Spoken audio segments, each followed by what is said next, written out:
No, that bit goes down there. It's called a USB port, actually. It's very useful. I don't think you have any up here, though. Oh, hello, everyone. Well, as you can probably hear, today's edition of the Randomiser is coming to you direct from Moonbase Alpha. Marina and I... Oh, she's offered to stay on and help me run this, by the way. We've brought the machine up here, and we've actually already made the selection. I was hoping it would save time to get it out of the way, but the Randomiser has thrown up a very unlikely choice today, so I thought it would be best to just get the thing checked out before we go any further. And helping me with this task we have Professor Bergman. Hello. And computer specialist David Carno. Now, Carno, you've had Alpha's main computer hooked up to the Randomiser to run diagnostics. What does she think? I have nothing to say on that subject. We can find no fault in the system. But there must be some reason it's made this choice. Professor Bergman. It's Dr. Matthias, everybody. Professor Bergman. Excuse me. Oh, that's all right. Have you found out what's wrong with the Randomiser? There's nothing wrong with the machine itself. It was the energy cells. They were completely drained. Oh, I see. So the Randomiser just didn't have enough power to make much of a selection this week. Marina, did you forget to put the Randomiser on charge? What's that? I forgot to put the Randomiser on charge. Oh, that's right, yes. Oh, dear. Sorry, everyone. When will they ever learn? Well, yes, I suppose that accounts for it. Well, we'll stick with the choice it made and just let the Randomiser recharge for a bit, shall we? Yes, well, they can do with the rest. Yes, I should probably explain to our listeners that out of the remaining 535 Jerry Anderson episodes still to be viewed, the Randomiser chose the episode made immediately before the one we watched last week. Not sure what the odds of that are exactly, but they must be pretty remote. Anyway, yes, that does mean we're watching another Joe 90 this week. Fine with me, but I realise that for some of you that may be a bit of a disappointment. Not for me, it isn't. Ah, Commander Koenig. Well, we're all set to go here, I think. If you boys wouldn't mind, doing your stuff. Link up. Whoop-ah. Punch it up on the big screen, Paul. It affects all of us here, all of us. Well, no, it only affects me, really, because I'm the one who has to comment on this. But you're all welcome to watch as well, so anyway, here we go. It's Child of the Sun God. So as you can probably imagine from what I said last time, I have absolutely no problem with watching Joe 90 2 weeks on the trot. I think it's wonderful. If I can talk a little bit about how I first saw this show, because I actually have fairly strong memories of the process of actually watching this show for the first time in the way that I don't necessarily have for Thunderbirds and Stingray and some of the others. I'm a child who was introduced to this stuff when it was repeated on the BBC in the 1990s, so Friday nights at 6, Thunderbirds, then Stingray, then Scarlet. But Joe 90, although it was shown by the BBC, it wasn't shown in that slot. For some reason, it was dumped in the CBBC section on Saturday mornings at 7:45, and I suppose it was because I had to get up specially to watch it. I would forego my Saturday morning lie-in, but I do have very clear memories of sitting through lots of these episodes in the broom cupboard, along with the lovely Philippa Forrester. This story is the only Jerry Anderson episode written by John Lucarotti, who wrote for several British cult sci-fi type series of the 60s and 70s. Probably best known to people listening to this for his work on Doctor Who, several stories for Doctor Who, including the Aztecs. So this story evidently is he hadn't quite got the whole Aztec thing out of his system after doing Doctor Who in 63, 64. He still had this one last story in him that evidently he managed to get the Anderson team interested in. It's Sam, Mac. Oh, hello, Sam. Listen, Mac, we'd like you to record a brain pattern. All right. When? Right away. The subject's in Shane Weston's office now. Okay, Sam, I'll get down to the laboratory. Thanks, Mac. I'll explain it all later. Yes, I've heard that all before. It's rather worrying that they're set up to just randomly record anybody's brain pattern at a moment's notice. You'd think this would require some degree of consent.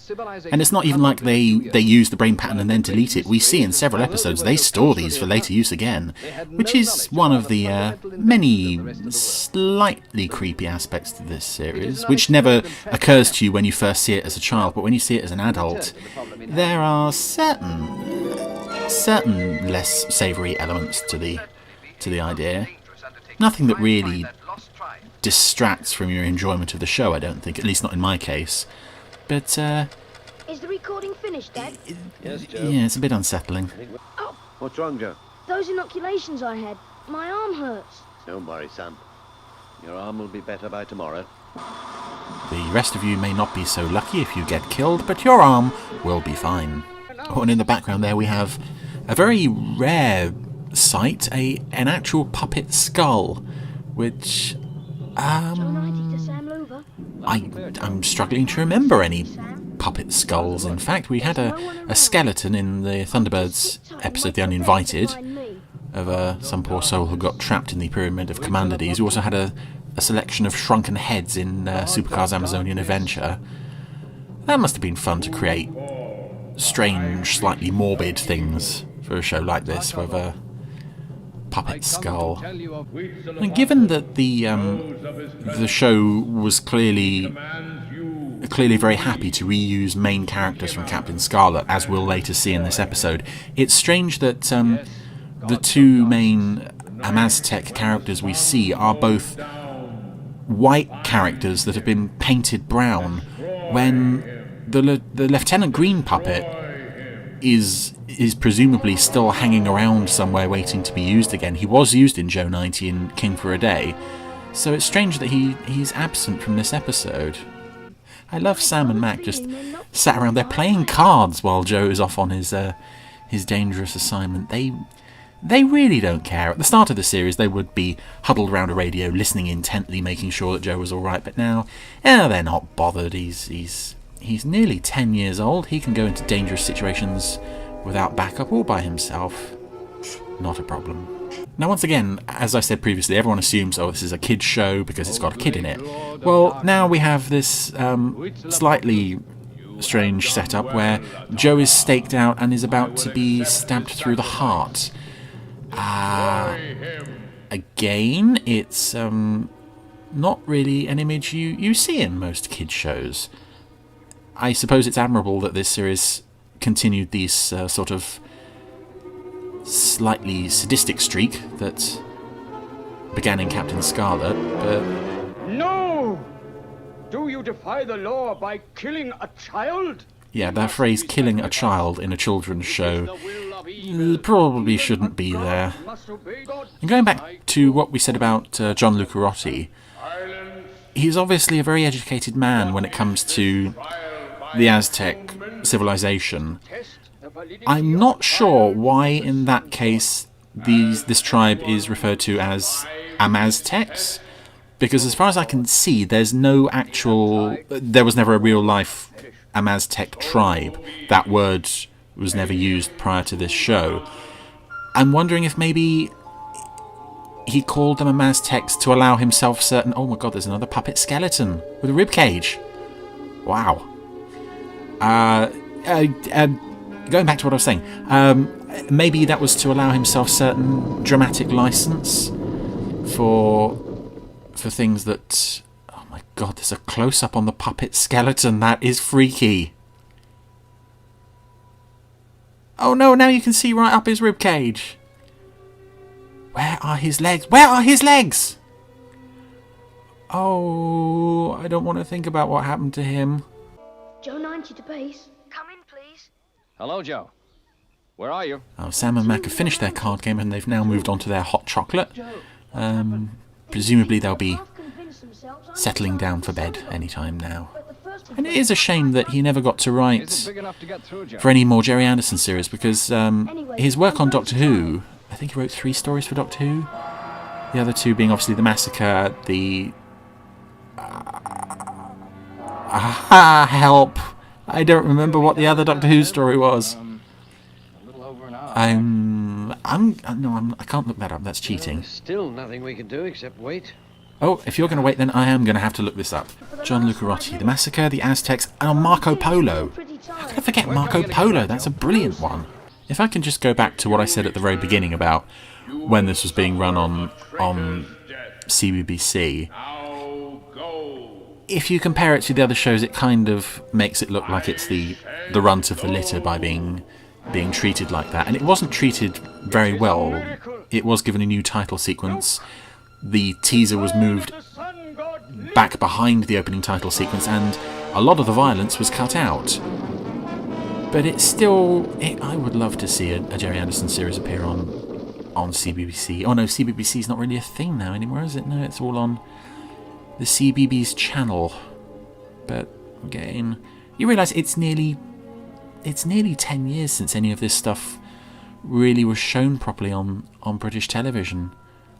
Last time Joe 90, Thunderbirds and Stingray was shown would have been on the Sci-Fi Channel in 2009, 2010. Captain Scarlet I don't think has been shown since 2008, when the first episode was repeated on BBC 4, so it's way past time. Here we see at last that the villain, the man behind the sinister mask of Huitzilopochtli, is none other than Captain Ochre, because after leaving Spectrum, hard times for the former captains. I imagine Colonel White probably spent all their pension money on more champagne. And here we have a villain killing himself before Joe can do it, and the back of his head fell off as he fell as well. Always fun to see puppets fracturing their skulls on the way down. Joe doesn't actually say anything to end this episode.